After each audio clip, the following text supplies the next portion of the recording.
Oi pessoal que está me assistindo, eu estou gravando esse vídeo aqui para colocar no YouTube e explicar para vocês o que foi que eu mencionei agora há pouco no Instagram. Eu não sei se você veio pelo Instagram ou então se você acaba me conhecendo de alguma outra maneira, mas esse vídeo aqui é para explicar, para falar mais explicitamente, mais em detalhes sobre uma notícia que eu recebi, que eu acabei lendo num jornal de grande veiculação aqui na Itália, o Corriere della Sera, que é um veículo de informação muito importante, que ele fala sobre a cidadania italiana e a forma como isso tem repercutido para as autoridades públicas italianas.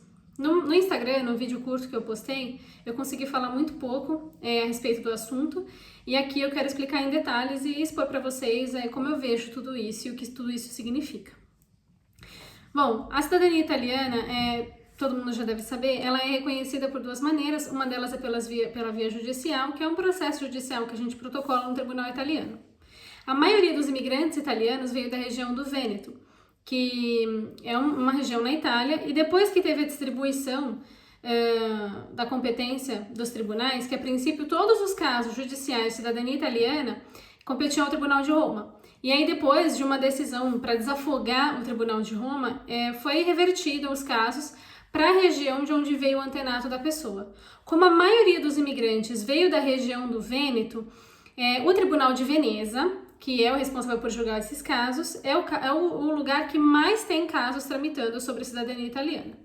E essa notícia no Corriere della Sera fala exatamente desse assunto, de uma manifestação do presidente desse Tribunal de Veneza, falando da quantidade de casos que chegam no tribunal pedindo reconhecimento de cidadania italiana para famílias inteiras, como a gente sabe que sempre acontece. A gente junta a nossa família e entra com pedido de cidadania para todos. Desde 2022, quando a gente quando o volume de cidadania aumentou muito, o volume dos pedidos, eles começaram a computar a quantidade de casos que chegavam. E aí o presidente do tribunal falou nessa notícia, que eu vou deixar na descrição do vídeo para quem quiser ler na íntegra, que a média de casos protocolados por mês é de 1.000 casos por mês. E que cada caso não é que envolve uma única pessoa, são famílias inteiras, que podem chegar de 10 a 15 requerentes. É aquilo que a gente sabe e os casos são realmente assim. A gente entra com um caso só para a família toda. E esse volume de casos, de 1.000 casos por mês, significa dizer que 1 em cada 3 casos tramitando casos cíveis no Tribunal de Veneza diz respeito ao reconhecimento de cidadania italiana para brasileiros e para sul-americanos, né? Brasil e outros países sul-americanos, mas o Brasil ali em posição de destaque. A gente sabe, começando do começo, que a cidadania italiana, por direito de sangue, aos imigrantes que foram para o Brasil, que saíram da Itália lá para 1800, como sempre a gente sabe que os casos são assim, sempre provocou alguma coisa nos italianos, em alguns italianos, e também nas autoridades, né? A gente sabe que a gente lida com isso, de lutar por esse direito de várias maneiras, e que muitas vezes a gente vê esse direito, alguém querendo ameaçar esse direito nosso, de todos os descendentes, porque a Constituição italiana fala que é cidadão italiano aquele que é filho de um italiano. É por direito de sangue. E um país pode escolher reconhecer a cidadania para alguém por direito de sangue ou de solo, ou seja, nasceu no território ou tem sangue, ou é descendente direto, legítimo, que é o caso da italiana. A cidadania italiana ela é concedida a quem é filho de italiano. E a lei não impõe limite geracional, ou seja, o meu bisavô, o meu trisavô, um é filho do outro, logo todos têm a descendência por direito de sangue. E isso nada tem a ver, a Constituição não fala em nada sobre dominar o idioma, sobre residir em solo italiano, não. Ela fala apenas do direito de sangue.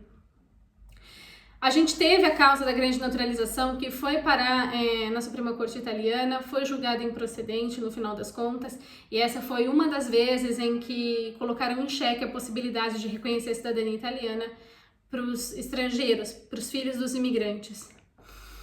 E aí depois esses casos, a gente sabe, por exemplo, que o Consulado de São Paulo, que deveria reconhecer a cidadania italiana pela via consular, não consegue dar conta da demanda por uma questão, por falta de estrutura ou por falta de interesse, né? não consegue dar conta dos pedidos e quem quer reconhecer o seu direito à cidadania precisa ficar mais de uma década na fila. E a gente sabe que deixar uma pessoa na expectativa de um direito por mais de 10 anos é a mesma coisa que negá-lo. Muita gente, muito parente, acaba inscrevendo a si mesmo e aos filhos na fila, acaba morrendo, acaba falecendo e deixa o pedido ali para os descendentes, né? Isso não é razoável. Tanto que existe uma lei que diz que o consulado na administração pública tem aí 2 anos para conceder e reconhecer um direito, eles levam mais de 10, e essa é uma das justificativas para propor uma ação na Itália. Depois desses casos, eles eram processados pelo Tribunal de Roma, um tribunal só julgando todos os casos. E aí ele não estava dando conta, obviamente. Procuraram uma saída para isso. Qual foi a saída? Mudar a competência territorial dos casos, ou seja, tirar esses casos de Roma e falar, vai julgar cada caso o tribunal da região do antenato da pessoa onde ela nasceu. Então, por exemplo, se o meu bisavô veio de Treviso, ele vai para o Tribunal de Veneza. Se é da região, por exemplo, de Florença, o Tribunal de Firenze. De Nápoles, Tribunal de Nápoles. Para tentar melhor distribuir esses requerimentos de cidadania. O Tribunal de Veneza foi o mais prejudicado nessa história toda, porque a maioria dos imigrantes veio de lá, mas uma maioria massiva. E aí isso começou a incomodar também aquele que é mais prejudicado, o Tribunal de Veneza, né? Que é um tribunal com bastante estrutura, ele normalmente atende muito bem os casos, mas ele não está dando conta do volume. E aí, ao invés da administração pública, do governo, procurar entregar estrutura para esse tribunal, para ele poder atender aos casos, não. O presidente do Tribunal de Veneza fez essa manifestação que saiu nessa notícia de jornal, Corriere della Sera, dizendo que a quantidade de pedidos de cidadania italiana feitas por brasileiros pode ser vista como um risco democrático ao Estado italiano. Vamos tentar entender o que ele está querendo dizer com isso, né? Risco democrático porque ele diz são cidadãos brasileiros e italianos que nunca, em sua maioria, estiveram em território italiano, não tem também nenhum vínculo em sua vida, né? Por exemplo, nunca viveram na Itália, não estudam na Itália, não trabalham na Itália, vivem no Brasil e todos eles têm direito ao voto. Por quê? Quando a gente reconhece a cidadania italiana por direito de sangue, você é um cidadão italiano como qualquer outro, como aquele que nasceu aqui, né? E ele alegou isso, né? Falou, olha, esse volume de casos é inaceitável e eu gostaria de dizer que a quantidade de brasileiros reconhecendo a cidadania italiana por meio de um processo judicial pode ser visto como um risco democrático. Porque essa quantidade de italianos novos é capaz de mudar quórums de eleições. Juridicamente falando, uma argumentação não tem relação nenhuma com a outra, né? Porque a gente sabe que o que concede o direito à cidadania para uma pessoa, no caso da Itália, é ser descendente de um cidadão italiano, filho legítimo de sangue, direito de sangue. E mudança de quórum ou a criação de um novo grupo de eleitores, enfim, nada disso tem relação com o que está previsto na lei, tá? Mas o que é importante a gente tirar de tudo isso é entender que isso está gerando desconforto. Nós somos em muitos, os brasileiros, filhos de imigrantes italianos, somos em muitos, muitos mesmo. A Itália é pequena, muito pequena em relação ao Brasil, né? Ela tem 60 milhões, em média, de pessoas vivendo aqui, de italianos. O Brasil tem mais de 200 milhões, em questão territorial a gente fica ali, só o estado de São Paulo já dá conta da Itália inteira, então nós somos em muitos. E muitos italianos saíram da Itália para morar no Brasil quando a situação na Itália não era boa. E hoje a gente quer reconquistar essas memórias, né? A gente quer reconhecer a cidadania por questões de praticidade na vida, para poder usufruir de tudo o que a Itália tem de bom para oferecer para a gente, todos os benefícios de ser um cidadão italiano, que é viajar com facilidade, ter a possibilidade de viver na Europa, em qualquer país que você goste, ter liberdade de escolha, né? Só que a gente tem incomodado. E a gente sabe que no mundo do direito, a maioria das decisões são decisões políticas, né? E como aconteceram outras vezes, no caso do requerimento, do caso da grande naturalização, isso partiu de um incômodo e aí começaram a buscar saídas jurídicas para mudar as regras do jogo. O direito à cidadania é uma questão constitucional, então a mudança disso implicaria numa emenda à Constituição, que tanto na Itália quanto no Brasil é um procedimento muito extenso, é burocrático, é importante. Você não pode simplesmente alterar a Constituição de um país da noite para o dia. Você tem que fazer uma proposta de emenda, ela tem que passar pelo Congresso, ela precisa ser aprovada. Isso leva anos. Isso leva anos para acontecer. Então quer dizer que apenas essa manifestação do presidente do Tribunal de Veneza vai cancelar o direito à cidadania? Vão negar a minha cidadania, que eu já protocolei o pedido, meu processo já está acontecendo? Não, porque até que se mudem as regras do jogo, ou seja, até que a gente tenha uma emenda constitucional, a lei é essa. Você é cidadão, descendente de um cidadão italiano, e você pode provar isso documentalmente falando, então você também é cidadão italiano. Encerrado. Fim da história. Só que é importante a gente ficar atento, é importante a gente ver isso como um sinal de que a gente sempre teve e ainda tem uma movimentação política muito importante no que diz respeito a esse assunto. Isso com certeza tem força para gerar outras manifestações, como já tivemos uma proposta de lei no Congresso italiano pedindo a reforma da Constituição, pedindo a emenda, para que se criem mais requisitos para descendentes de italiano reconhecerem o seu pedido, como o domínio do idioma ou limitação geracional. E é importante a gente ficar atento, é importante a gente ficar alerta e que, infelizmente, talvez o nosso direito esteja em risco, que talvez isso não seja para sempre. Que talvez, a depender da densidade desse incômodo, a gente chegue a uma movimentação política séria que leve a uma emenda à Constituição, que leve a uma mudança nas regras do jogo, que coloque limitações, como faz a cidadania portuguesa, por exemplo, que você tem limite geracional, então se você é um bisneto de um português, você não consegue reconhecer a sua cidadania. Já se entende que você já perdeu essa ligação com Portugal, por exemplo, a mesma coisa para a Espanha, e talvez num futuro próximo, né, depois de todo esse processo, se isso for adiante, a Itália também já tenha essa postura.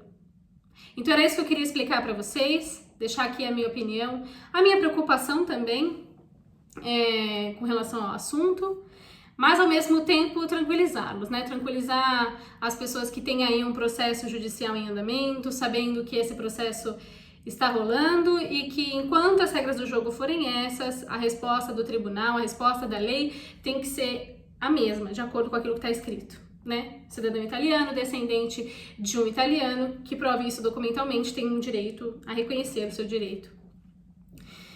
Mas também deixar alerta aqueles que às vezes possam pensar que isso dure para sempre, que talvez isso não seja uma coisa tão tranquila assim, que vai durar muitos anos e que a Itália está super confortável de receber esses imigrantes e que a gente não está incomodando de nenhuma forma. Estamos, né? Estamos incomodando porque a gente está gerando trabalho. Se continuar nesse ritmo, talvez nós tenhamos mais cidadãos italianos que vivem em território brasileiro do que na Itália, né? É uma brincadeira, mas para falar a respeito desse volume. E é isso, a Itália ela é um país assim, ela é um país que precisa de imigrantes. A Itália está envelhecendo muito rápido e isso, para saber disso, você não precisa ficar vendo índice demográfico, basta que você passeie pela Itália e você vai perceber que a quantidade de pessoas idosas é muito maior do que aquela de pessoas em idade produtiva. E quem estuda um pouquinho, sabe um pouquinho sobre como funciona a organização de um país, o mercado de trabalho, a gente sabe que a gente precisa de gente jovem, gente nova, nascendo, trabalhando, para sustentar todo esse sistema, né? Para sustentar um sistema previdenciário, para sustentar um mercado de trabalho, a gente precisa de gente nova entrando, para permitir que aqueles que estão ali possam descansar e viver a sua velhice, a sua aposentadoria, enfim, se desconectar desse mercado econômico, enfim. Só que esse é outro detalhe importante, né? A Itália está passando por um envelhecimento muito precoce. Eu vejo que a forma como os italianos jovens veem a vida é na busca, assim, de liberdade. Então, você não vê gente jovem casando, as pessoas demoram a casar, demoram a ter filhos, também não querem tanto estresse. É o que você ouve o jovem italiano falar, né? Tem que trabalhar demais, ter filhos é muito caro, viver é muito caro, então não vamos casar, não vamos ter filhos. Só que isso é de extrema importância para manter tudo funcionando. É de extrema importância a gente continuar gerando riqueza, continuar gerando gente para trabalhar, gente nova nascendo, para que quem já viveu tudo que tinha para viver possa descansar. E aí, como país, acredito que a Itália tenha duas opções, né? Ou ela admite esses descendentes por direito de sangue, que somos eu, é você, que teve sim um bisavô, um trisavô que saiu da Itália em 1800, mas a gente tá aqui, a gente tem sim alguma conexão com a Itália. Ou então ela desapega dos seus preconceitos, dos seus racismos, e recebe os muçulmanos, e recebe os africanos, que são refugiados de guerra, que querem asilo político, que ela também não recebe bem, né? Então, assim, admitir o direito de solo, por exemplo, que é falar, não, então, só é italiano quem vive na Itália, quem tem alguma conexão com a Itália, é o mesmo que dizer, o africano que veio pedir refúgio, que veio pedir asilo político, o sírio, o palestino, que veio pedir asilo político, ele vai se tornar um italiano e eu vou dar para ele todos os meios que ele precisa para construir uma vida aqui. Aí a Itália também não quer. Aí os italianos mais conservadores também não querem. Quer dizer, quem é bom o suficiente para estar aqui, né, entre eles? Porque aí existe o racismo, aí somos muito diferentes, aí você é muçulmano, eu sou católico, você é mais escuro do que eu, enfim. São questões muito complexas. Quando a gente fala de cidadania, de direito de viver em um país, de ser reconhecido como cidadão e poder exercer essa cidadania na sua plenitude, a gente está falando de muito mais do que só direito, só lei fria. A gente está falando de política, a gente está falando de conservadorismo, a gente está falando de preconceito, a gente está falando de diplomacia, de um monte de outras coisas.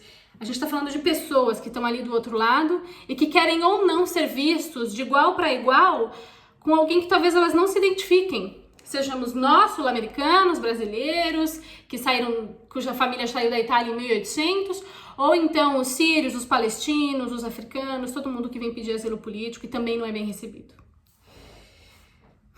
Eu pretendo falar mais aqui no YouTube sobre o assunto, é um assunto que me interessa, eu trabalho com isso todos os dias, é uma coisa que realmente me gera paixão. Eu espero que os 17 minutos que eu falei ininterruptamente não tenham cansado ninguém, e eu quero falar mais vezes aqui, sempre que eu puder, eu gostaria de contar com a audiência de vocês. Obrigada!